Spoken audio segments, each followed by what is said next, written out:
5 of NCERT's class 8th English and this is the last part of the video. So अभी तक हमने देखा कि जो मिस्टर HP आहलूवालिया हैं वो बता रहे हैं कि किस तरह से उन्होंने फील की उन सब बातों को जब वो माउंट एवरेस्ट पर चढ़े। अब वो उसके बाद बता रहे हैं कि जब वो वहाँ पर पहुँच जाते हैं तो उन्होंने क्या क्या एक्टिविटीज़ की, कौन कौन सी बातें उनके दिमाग में चल रही थी। तो चलिए आगे बढ़ते हैं। I left on Everest a picture of Guru Nanak, Rawat left a picture of goddess Durga, Fudorji left a relic of the Buddha, Edmund Hillary had buried a cross under a cave, a heap of rocks and stones in the snow. These are not the symbols of conquest but of reverence. तो यहाँ पर जो mister Ahluwalia कह रहे हैं कि जब हम वहाँ पर पहुँचे, क्योंकि वहाँ पर पहुँचने के बाद हम चाहते थे कि हम अपनी वहाँ पर कुछ निशानियाँ छोड़ के चले जाएं, तो मिस्टर आहलूवालिया कह रहे हैं कि मैंने एक गुरु नानक की पिक्चर वहाँ पर छोड़ दी। जो रावत थे उन्होंने दुर्गा माता की पिक्चर छोड़ी। फूदौर जी ने एक रैलिक यानी कि सिंबल छोड़ा बुद्धा का। एंड एडमंड हिलरी ने एक जो क्रॉस होता है which is the symbol of Christianity, उसको एक हीप ऑफ रॉक्स, छोटी छोटी जो चोटी थी उस पर बरी कर दिया, दफन कर दिया इतना in the snow. These are not symbols of conquest but of reverence. और आहलूवालिया कहते हैं कि यहाँ पर इन सिम्बल्स को छोड़ने का मतलब ये नहीं था कि उन्होंने जीत हासिल कर ली है, बल्कि उनका मतलब अपने प्रभु के प्रति श्रद्धा थी, जिन्होंने उन्हें इतनी पावर दी, इतनी टॉलरेंस दिया कि वो इतनी ऊंचाई तक पहुंच पाए।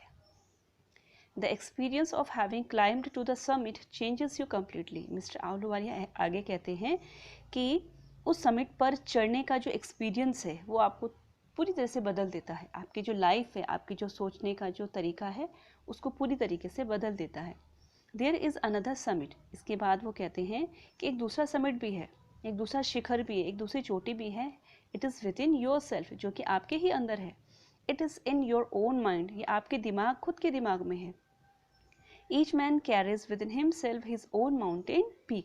और हर एक आदमी अपने साथ एक माउंटेन पीक को कैरी करता है। मतलब उसके मन में भी इस तरह के समिट्स होते हैं जिनको उन्हें खुद ही पार करना होता है, भावनाओं से बहुत ऊपर उड़कर, एकदम जो कॉमन ह्यूमन बीइंग होता है उससे ऊपर उठकर उसे बहुत ही एक अलग दुनिया में जाना होता है, जहाँ उसको सोचने का, समझने का तरीका एकदम अलग हो जाता है, जहाँ उसका भावनाओं पर पूरी तरह से कंट्रोल होता है। Each man carries within himself his own mountain peak.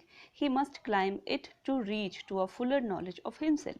और उसे वहाँ पर चढ़ना ही चाहिए। उसके जो मन के अंदर की जो चढ़ाई है, जो मन के अंदर का जो उसका आरोहण है, उसे क्यों करना चाहिए, क्यों वहाँ पर पहुँचना ही चाहिए, ताकि वो अपने आप को अच्छे से समझ सके कि क्यों वो इस दुनिया में आया है, क्यों उसका जो जन्म है वो एज अ ह्यूमन हुआ है।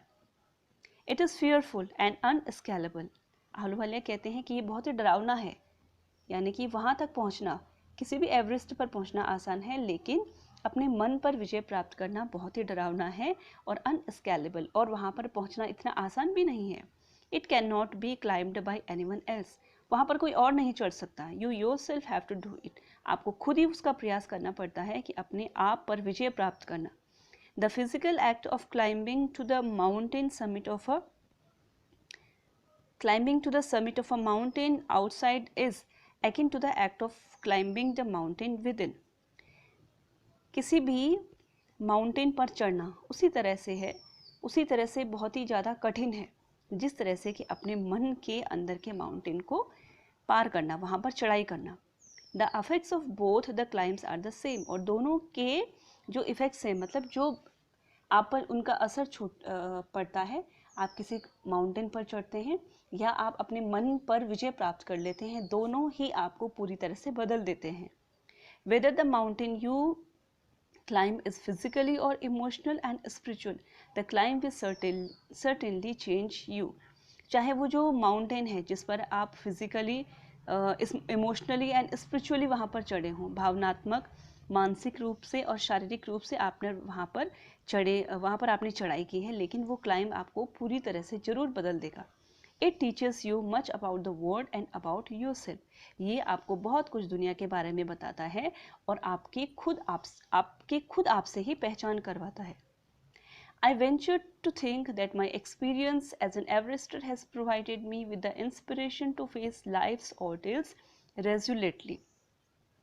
यहाँ पर आहलूवालिया कहते हैं कि जो मैं ये सोचने का साहस कर सकता हूँ कि जो एक्सपीरियंस एज अ एवरेस्टर, एक जो एवरेस्ट पर जो चढ़ने वाले होते हैं, वहाँ पर जो विजय प्राप्त कर लेते हैं, उनको एवरेस्टर कहा जाता है, उसने मुझे एक ऐसी अपॉर्चुनिटी दी है कि जो मुझे ऐसे इंस्पिरेशन दे सके कि जो लाइफ में आगे अगर कुछ भी बड़ी प्रॉब्लम्स आती हैं तो मैं उनको बड़ी ही मजबूती से उनका सामना कर सकूं। और डिल्स का मतलब होता है अग्नि परीक्षा, बहुत ही टफ सिचुएशन आपके सामने अगर आए भी, लेकिन तो मैं उन सबको पार करने के लिए एकदम रेडी हूँ। Climbing the mountain was a worth while experience. किसी भी जिस माउंटेन पर मैं चढ़ा, उस पर चढ़ना एक पूरी तरह से वर्थ वाइल यानी कि सार्थक था। उसको आप ये नहीं कह सकते कि आपने अपने समय की बर्बादी की, आपने बिना मतलब में आपको थकाया, बल्कि वो आपको अंदर से मजबूत बनाने के लिए एक बहुत ही अच्छा कदम था। The conquest of the internal summit is equally worth while. और इसी तरह से जो आप अपने आप पर विजय प्राप्त कर लेते हैं, अपने मन पर, अपने मस्तिष्क पर, जब केवल आपका ही नियंत्रण रहता है, तो वो भी उसी तरह से समान है, सार्थक है, जिस तरह से कि किसी माउंटेन पर चढ़ना। The eternal summits are perhaps higher than Everest. और जो आपके अंदर की जो चढ़ाई है, आपके मन और मस्तिष्क पर विजय प्राप्त करना शायद ज़्यादा महान है और ऊंचा है किसी एवरेस्ट पर चढ़ना। तो यहाँ पर इस चैप्टर के माध्यम से मिस्टर आहलूवालिया हमें यही बताना चाहते हैं कि हमें अपने आप को इतना मजबूत करना चाहिए कि हम आने वाली जितनी भी समस्याएं हैं, जितनी भी चुनौतियां हैं, प्रॉब्लम्स हैं, उनका बहुत ही अच्छे से उनको फेस कर सकें, चाहे वो मेंटली हो, फिजिकली, स्पिरिचुअली, किसी भी तरह की आपके सामने समस्या हो, आप उसको इजीली फेस कर सको। So friends, that was the end of the chapter. I hope you like the video. अगर आपको ये वीडियो पसंद आया हो तो प्लीज़ शेयर करिए, सब्सक्राइब करिए और हमारा हौसला बढ़ाइए।